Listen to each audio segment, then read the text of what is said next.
Atualmente, estou em uma dor imensa enquanto escrevo isso. Minha perna está presa em uma armadilha para ursos e os dentes da armadilha estão se cravando na minha canela. Esta é a dor mais intensa que já experimentei na minha vida. Talvez eu nunca mais consiga usar minha perna esquerda, mas isso é o de menos no momento. Eu saí do meu apartamento por volta das 10 da noite. Acabava de me mudar para lá e ainda não havia explorado a área ao redor. Sou do tipo de pessoa que realmente gosta de caminhadas noturnas, então peguei minha lanterna e uma faca de bolso e saí. Cerca de 45 minutos depois, o caminho que eu estava seguindo teoricamente acabou. Digo teoricamente porque havia uma placa de propriedade privada, proibido entrar. Quem diabos tem uma propriedade privada a 2 quilômetros no meio da mata? Preciso ser completamente honesto aqui. Às vezes, tomo decisões arriscadas e estúpidas. Quando era mais jovem, meus amigos e eu costumávamos invadir todo tipo de propriedade privada. Fosse fábricas antigas, escolas, shoppings ou coisas do tipo. Como achei que isso era apenas um pedaço de terra perdido no meio da floresta, continuei sem pensar duas vezes. Caminhei por cerca de 15 minutos a mais quando, de repente, cheguei a uma clareira. A grama estava alta e espessa, chegando até minha cintura. Claramente não tinha sido cortada há anos. Enquanto iluminava a clareira com minha lanterna, notei que havia um pequeno caminho aberto pela grama. Quando levantei a lanterna para ver aonde o caminho levava, iluminei uma cabana pequena. A cabana estava mal visível, já que eu estava a cerca de 70 metros de distância, e minha lanterna não era das melhores. Mas sério, quem construiria uma cabana tão afastada assim? Nesse ponto eu tinha duas opções. Ou eu caminhava até a cabana para ver o que havia dentro, ou teria que voltar. Após caminhar por cerca de 1 hora, decidi que não haveria jeito de eu sair de lá sem dar uma olhada na cabana. Comecei a caminhar pelo caminho em direção a ela, quando, de repente, meu celular recebeu um alerta de emergência. O grito agudo me assustou e parei imediatamente. O alerta soou por cerca de 3 segundos até que finalmente consegui desligá-lo. Mesmo depois de o som ter cessado, meu coração estava batendo a 1000.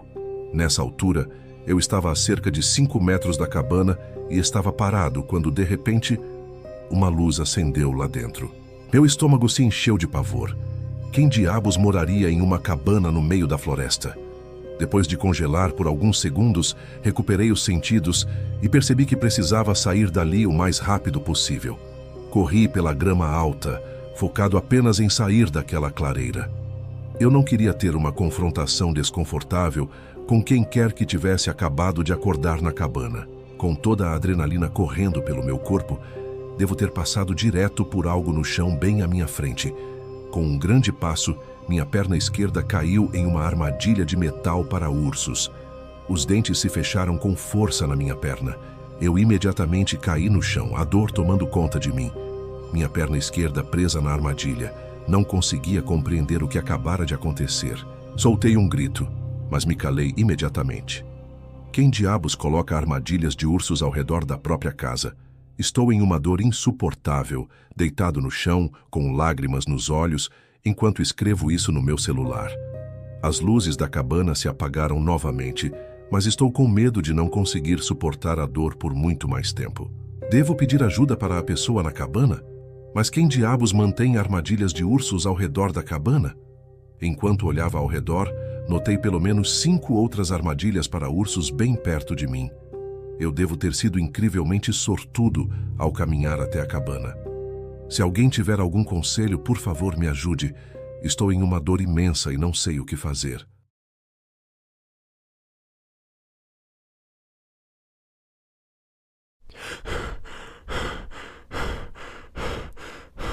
Eu tinha ouvido os rumores. Uma caverna profunda nas montanhas onde pessoas haviam morrido e sussurros sobre algo sobrenatural. Era o tipo de história que você ignoraria em um bar, mas eu não estava rindo.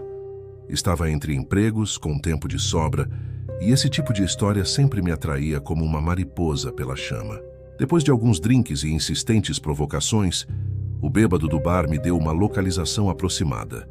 Na manhã seguinte, armado com curiosidade e uma dose nada saudável de arrogância, dirigi até o local remoto que ele descrevera. Quanto mais me aproximava, mais minha confiança vacilava. Carros abandonados alinhavam a estrada. Carcaças enferrujadas de veículos, devoradas pela ferrugem e deixadas para apodrecer. A quietude macabra daqueles carros me incomodava. De quem eram esses carros? Seriam as vítimas? Eu deveria ter voltado naquele momento. Eventualmente encontrei-a. Uma abertura irregular na montanha. Uma fenda negra que parecia exalar um frio de pavor. Como para confirmar meus receios, ao lado da entrada estavam escritas as palavras de arrepiar. Abandonai toda a esperança, vós que entrais aqui. Meu estômago revirou. Cada fibra do meu ser gritava para eu ir embora, para entrar no meu carro e me afastar o mais rápido possível. Mas algo na caverna me atraía. Uma força invisível que sussurrava promessas de segredos obscuros. Contra toda razão, entrei. A entrada era apertada o suficiente para que qualquer um sem experiência em cavernas teria virado imediatamente. Mas com 1,73 kg, sempre fui bem adaptado a esse tipo de coisa. Me espremer e me contorcer por passagens estreitas durante horas, com a lanterna projetando sombras fantasmagóricas nas paredes úmidas e irregulares, era algo que eu sabia fazer bem.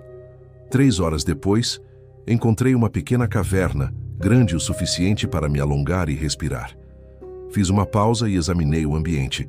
Foi então que vi as inscrições. Nomes riscados nas paredes, ao lado de desenhos primitivos e perturbadores. Um desenho em particular me congelou. Um mapa rudimentar do sistema de cavernas. Nele, uma figura rastejava por um túnel. Atrás dela, surgindo das chamas, outras figuras. Eram distorcidas, monstruosas. Meu coração disparou. Eu deveria ter virado, mas a mesma força que me trouxera até ali me mantinha em movimento, apesar do suor se acumulando nas minhas têmporas e da sensação de pavor que me apertava o estômago.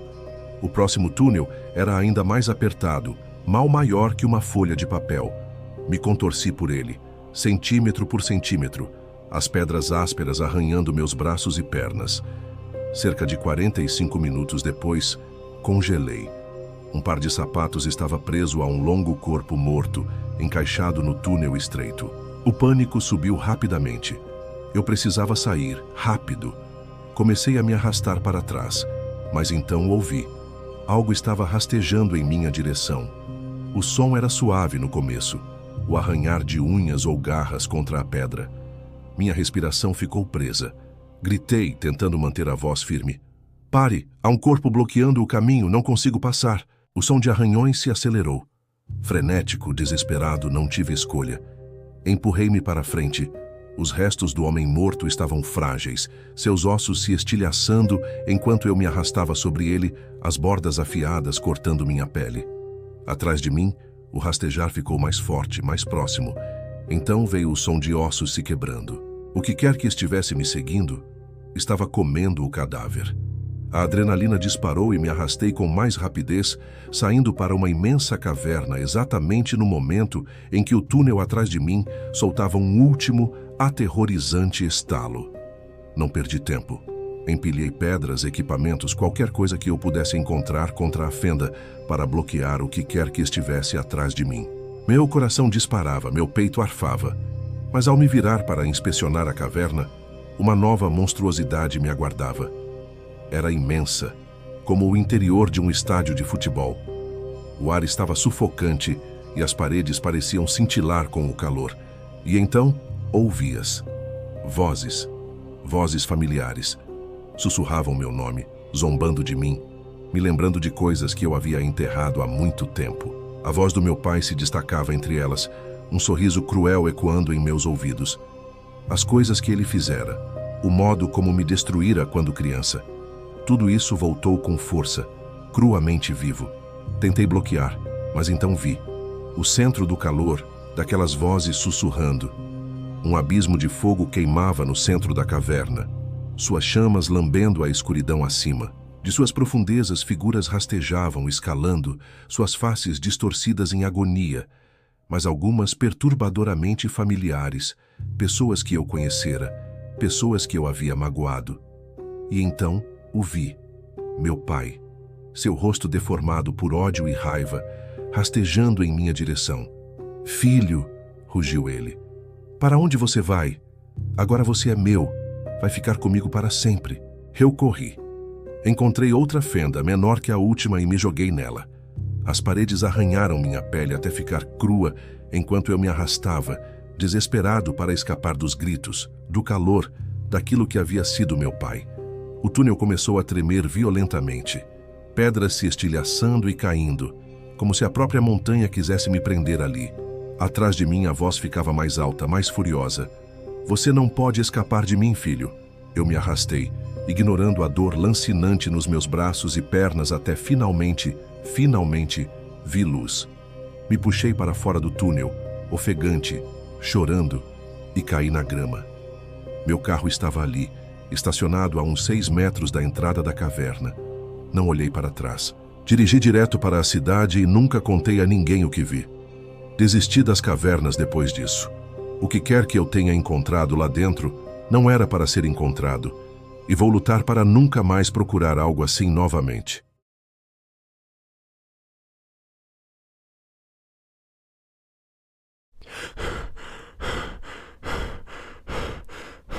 A solidão no deserto de Atacama era sufocante. Minhas manhãs eram gastas mantendo os telescópios do observatório, enquanto minhas noites eram consumidas por caminhadas sem rumo sob o vasto céu estrelado. Numa noite inquieta, me afastei mais do que o habitual, com os fones abafando o silêncio. A bateria do meu celular acabou, mergulhando-me em um breu total. Foi quando os vi. Luzes fracas piscando ao longe, lanternas balançando com o vento. Senti uma curiosidade irresistível e comecei a segui-las, até que acabei esbarrando em uma porta de metal enferrujada, meio enterrada na terra. Ela estava decorada com estranhas inscrições de cartas de baralho. Hesitei por um momento, depois bati. A porta rangeu ao se abrir.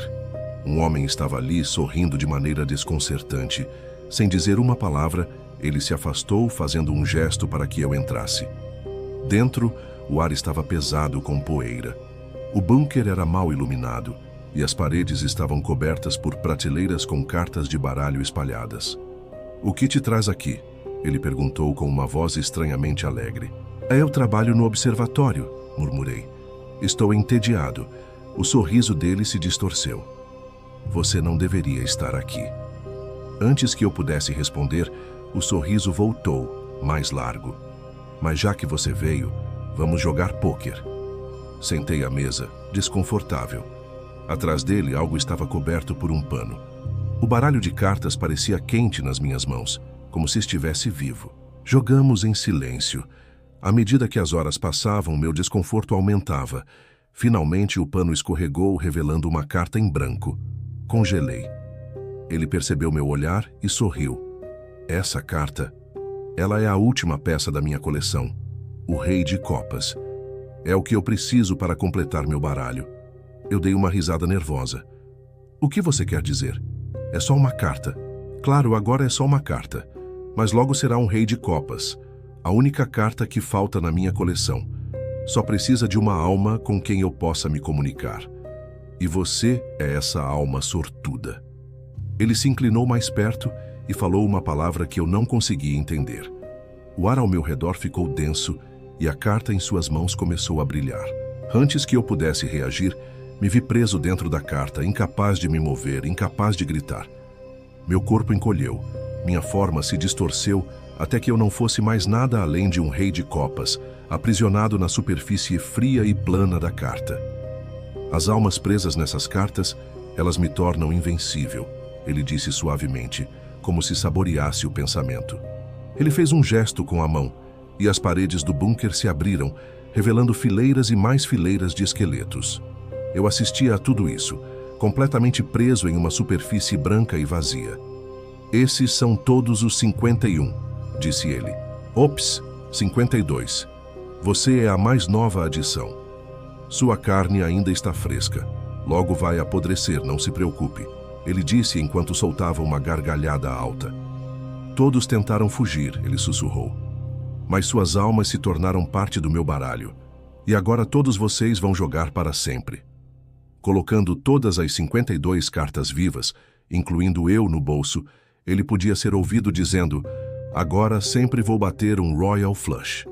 Enquanto eu permanecia preso na carta, podia sentir os ecos tênues de outras almas.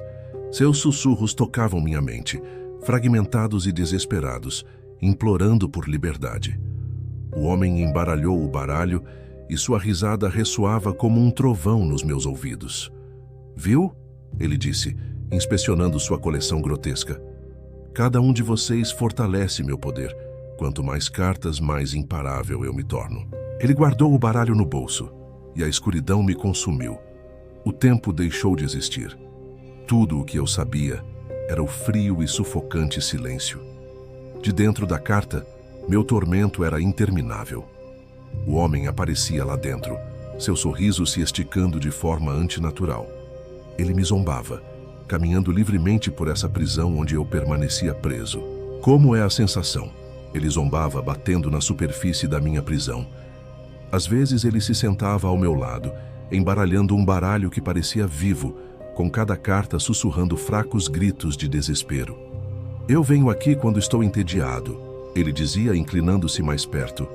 "Os outros gritam, mas você é o meu favorito."